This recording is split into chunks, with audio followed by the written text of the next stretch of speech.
குவைத்தில் இருக்கக்கூடிய மிக முக்கியமான தளம். குவைத்து தான் அவர்களில் 8 இராணுவ நிலைகள் இருக்கு. அதனை அடுத்து பஹ்ரைன். பஹ்ரைனில் பார்த்தீங்கன்னா மக்கள் கூறுகிறார்கள் இரவு முழுவதும் ஒரே அலறல் சத்தம். 5th ஃப்ளீட் கடற்படை தளங்கள். இது ஏற்கனவே 2ம் தாக்கப்பட்டது.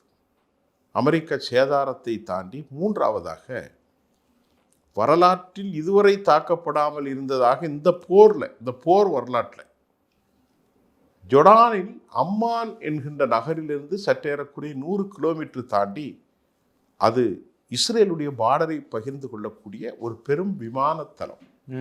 அதில் அமெரிக்காவுடைய F-35, அமெரிக்காவுடைய 15 இந்த இராணுவ ஹெலிகாப்டர் விமானங்கள் வைத்த இடத்துல இந்த விமான தளத்தை 15 வருஷம் கான்ட்ராக்டில், அது பேர் அல் கட்ஸ் அப்படின்னு ஒரு பேர், அதை பாதுகாப்புக்காக வைத்திருந்த நிலையில் அதில் அமெரிக்காவுடைய high attitude air defence system, இதுதான் உலகத்திலே தடுப்பு விகிதத்தில் நம்பர் 1 ஹை, அதாவது அதுக்கு பேர் தாடுன்னு சொல்றது, terminal high altitude air defence system.